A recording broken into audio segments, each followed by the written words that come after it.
Kaayaan geus beuki burit, panan poe geus nyurup ka satukangan gunung.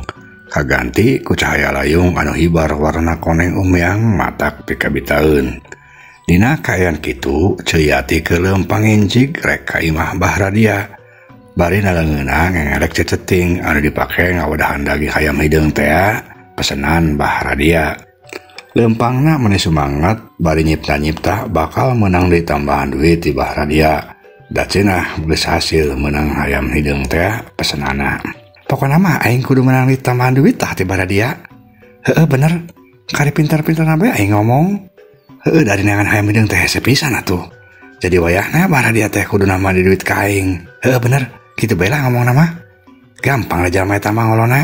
Gerentas Ceu Yati ketempo lempangna beuki ngincig lantaran bisi kaburitan di jalan cenah. Bari lempang teh Ceu Yati katempo suraseuh di sorangan ngarasa bunga.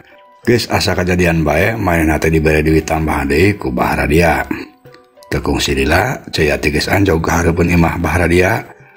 Reket muka pantep pagar awi terusup asup ka jero palataran ngajanteng dina handapeun teras bari geura-geura punten-punten. Punten Abah, punten. Cek Ceu Yati punten-puntenna meuni tarik.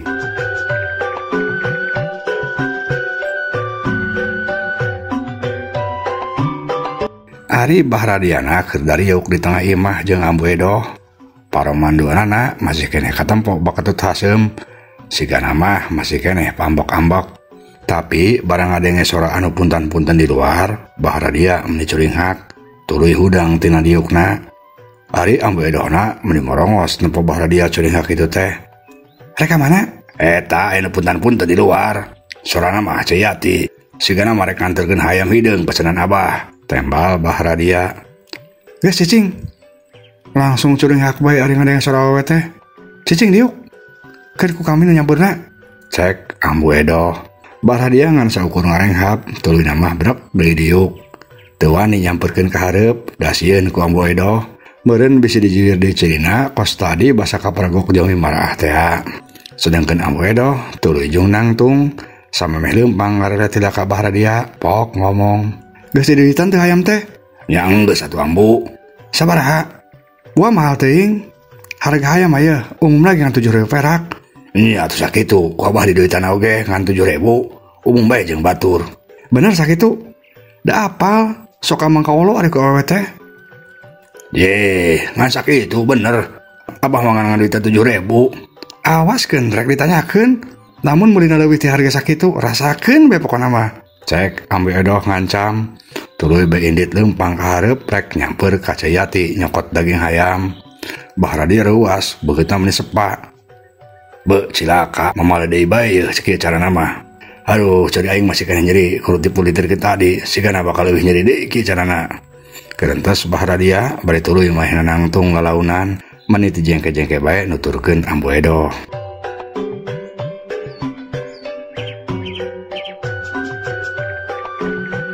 Di sejen pihak, Ceu Yati masih keneh ngajantang di luar nungguan nu boga imah.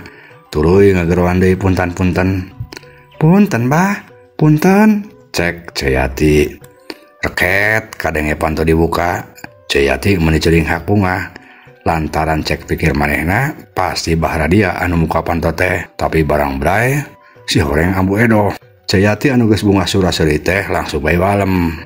Yah aing mah disangka teh Mbah Radia. Geuning ieu maneh ni kalengkingna. Gagal atuh aing menang tambahan di duit teh. Gerentas Ceu Yati. Ari Ambu Edohna tuluy nyampeurkeun bari paromana anggar bakatut haseum. Tuluy pok nanya. Rek anterkeun daging hayam ka dieu nya Ceu Yati? Tanya Ambu Edoh. Muhun Ambu. Mangga ieu. Tembal Ceu Yati bari nyodorkeun ceceting wadah daging hayam. Tapi Ambu Edohna embungeun nampanan, kalah nitah ditunda dihandap. Tunda dihandap.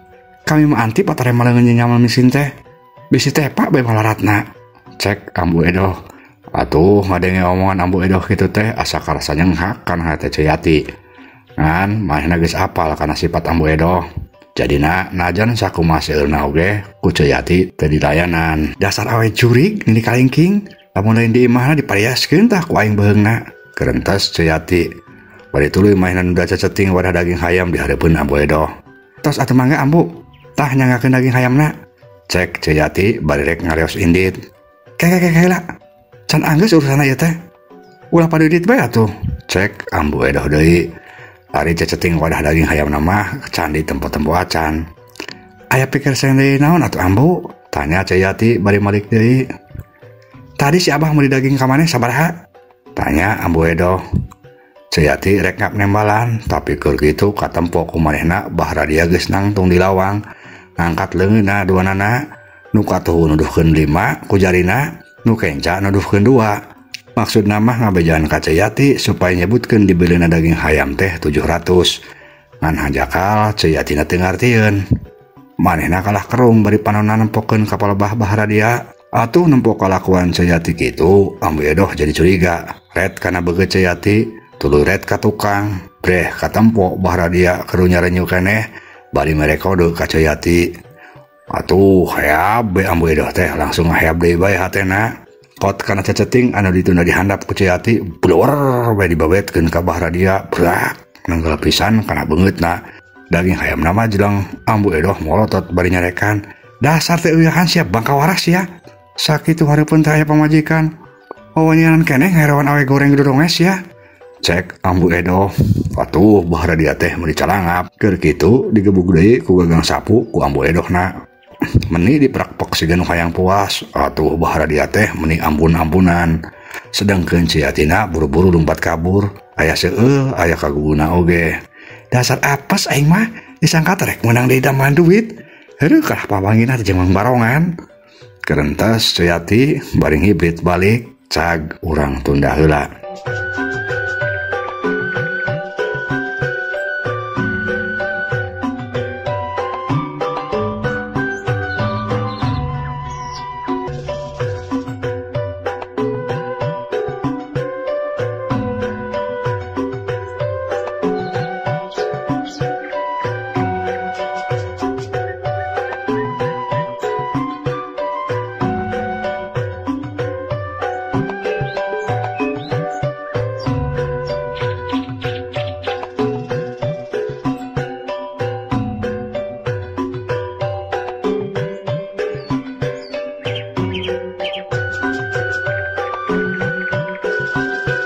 Malik deui heula nyaritakeun Bimarah indungna si Ekek. Samemeh magrib Bimarah geus aya deui di imahna. Brek diuk dina talupuh satengah ngabubutkeun maneh bari kadenge ku kulunuk. Nah atuh abdi teh bet goreng-goreng teuing nasib teh Gusti. Ti isukan apes bae. Boga anak boraong kacida nganyusahkeun jeung ngawirang bae ka kolot teh. Ampun aing mah gerentas Bimarah. Bimarah terus katampo ngahuleng. Tapi lieu mah manehna sadar renghap ngarenghap meni panjang. Sigana mah aing teh meureun bating dora ka ieu teh. Heueuh rumasa salat bae aing belang betong. Ari batur mah rajin salat oge berjamaah di masjid. Lah aing-aingna mah kudu tobat meureun, kudu rajin salat. Heueuh aing rek ka masjid salat berjamaah magrib kos batur. Kerentas Bimarah. Bimarah jeung nangtung tuluy asup ka kamarna, kot nyokot mukena, tuluy kaluar deui nulakan panto. Saterusna leos Indit rek ka masjid.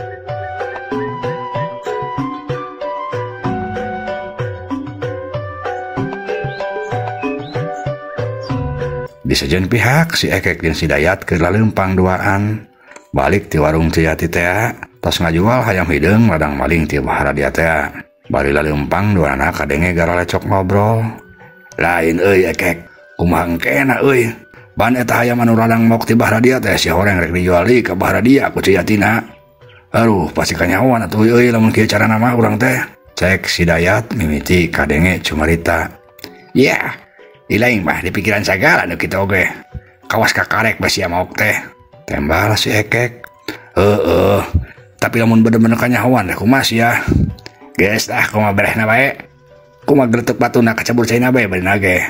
Tembal si Ekek deui mahena mah siga nu teu ngarasa pusing.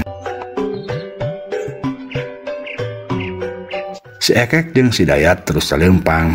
Ari kaayaan geus mimiti poek. Keur kitu dur kadenge sora bedug magrib di masjid. Si Ekek ngarandeg leumpangna. Ciwang ka masjid heula yuk. Cek si Ekek ngajak si Dayat ka masjid. Keur kasurupan sugan sia teh Ekek.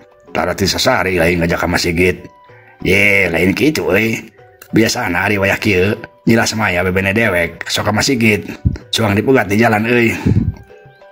Disaka teh ilaing teh eling make ngajak ka Masigit sagala. Si horeng hayang manggihan nyilas maya. Bener gitu. Ari ngahaja-haja mah kapan hese kawangin haji nyilas maya teh. Nya atuh ayu dewek manganteur bae. Tembal si Dayat.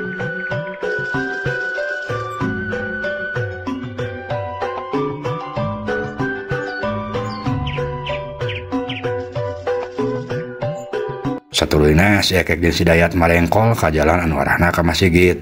Tapi pas di tempat anu rada sunyi, si Ekek ngajak deui si Dayat eureun. "Euleun heula di dieu, Dayat." Cek si Ekek. "Naha make eureun di dieu sagala sia? Ongkoh rek ka Masigit." Biasana nyilas maya lamun rek ka Masigit teh sok jalan ka dieu. Cuang heureuyan heula euy. Cuang pegat heula di dieu. Tuh nyumput di ditu. Cek si Ekek bari nunjuk ka tempat anu rada sunyi. Si Dayat nuturkeun bae, tuluy diwanana arindit ka tempat anu ditunjuk ku si Ekek.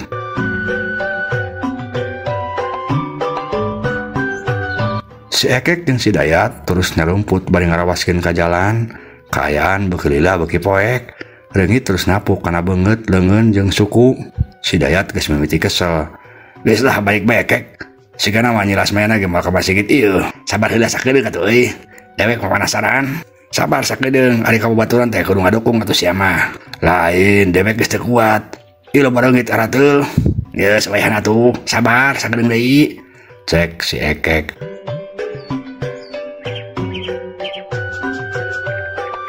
Keur kitu rada jauh ke tempo aya nu leumpang. Sigana mah awewe bodas pake bukeuna. Si Ekek curinghak. "Tuh, nyilas maya tuh pasina oge." Cek si Ekek bari nunjuk ka jalma awewe nu leumpang. Terus ilaing narek dina atuh nyilas mayana. Cek ilaing alus tadi kumaha euy. Cik dewek mah hayang nyaho. Bener teu nyilas maya teh bogoheun ka ilaing. Cobaan ku aing tangkep terus ciuman. Lamun cicing bae berarti bogoheun. Lamun nyilas maya ngambek berarti teu bogoheun ka ilaing. Jadilah, tepukeun bae ku ilaing euy. Tembal si Ekek. Jalma awewe nu keur diawaskeunna beuki lila beuki deukeut. Ari beungeutna mah can katampa jelas kulantaran poek. Si Ekek tuluy keketepan kaluar tina panyumputanna, leumpang lalaunan muru ka satukangeun eta awewe. Si Dayat tempokeun di tempat tadi. Barang geus aya di satukangeun eta awewe, grep eta awewe teh ditangkep ti tukang. Tuluy diperek-perek diciuman bari nyarita. "Tong leuwas nyai. Ieu akang si Ekek. Ka mana aya atuh nyai teh? Akang tos lami hayang papendak." Cek si Ekek bari nangkep jeung nyiuman eta awewe ti tukang. Atuh jalma awewe teh tangtuna bae ruas. Tapi barang ade anu nangkepna teh si Ekek, eta awewe teh langsung ngambek. Si horeng anu ditangkep ku si Ekek teh lain nyilas maya, tapi bimar indungna sorangan. "Dasar bangkawalas sia kurang ajar sia, dusun sia kolot teh." Cek bimar bari malik grepak si Ekek digrepak meni tarik. Tuh si Ekek teh meni calangap leuwas. "Hah, gini ieu mah emak." Cek si Ekek bari calangap. "Heueuh sia, ieu mah aing. Ai sia teu waras tak kumaha sia Sutardi." Cek bimar bari terus ngagrepakan deui si Ekek sababaraha kali. Tuh si Ekek teh meni ampun-ampunan. Di sejen pihak si Dayat ngabarakatak barang nempo kejadian kitu teh. Cag urang tunda heula.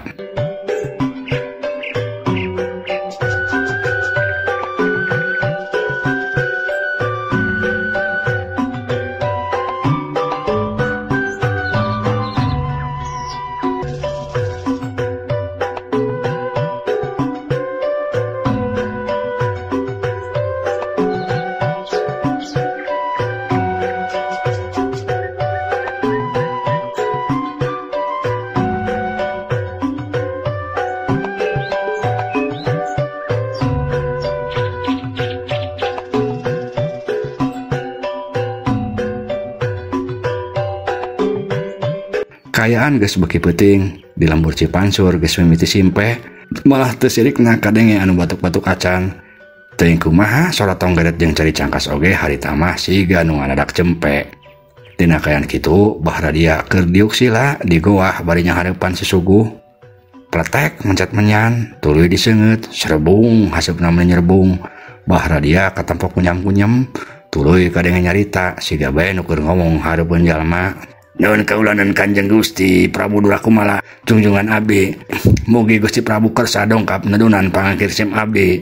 Cek Bahradia barinya ngeteu menyan hasupna beuki nyerbung mulak menuhan sabudureun eta rohangan.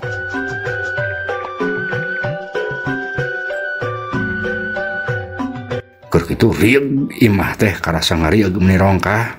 Tapi Bahradia mah teu ngarasa kaget, teu ngarasa leuwas. Malah paromana meni marah mai siga anu bungah. Pok maehna ngomong deui, "Hatur nuhun Kanjeng Gusti. Anu ayeuna tos kersa dongkap ka rompok abdi anu sakieu kaayaanana. Hatur nuhun pisan Kanjeng Gusti. Sim abdi ngaraos mingah pisan. Sim abdi ngaraos mingah kacida." Cek Bahradia deui. Cacap Bahradia nyarita kitu, peledug ujug-ujug aya haseup hideung anu meledug.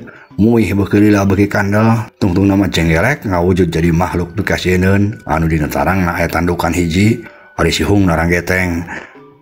Si horeng eta teh Prabu Durakumala, raja siluman badak anu dipuhit ku Bahradia. Cakakak eta makhluk teh seuli meni lelanggakan.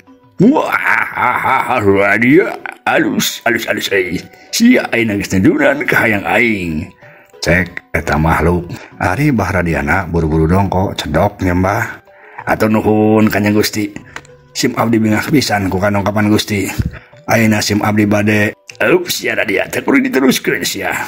Aing geus bosan ngadeng ngomongan kos kitu. Sia teh paling oge rek ngomong sakadik anu disanggakeun ageung anu disuhunkeun lain. Basa-basi nu kitu mah sia. Montong olo-olo jeung aing mah sia. Ayeuna mending sebutkeun bae naon pamaksudan Andika Radia. Cek Prabu Durakumala deui ngan waktosna seep. Ieu dongeng karangan pribados Kang Abun Burhanuddin. Hapunten kakiranganna mugia katampi kalian kabingahan. Assalamualaikum warahmatullahi wabarakatuh.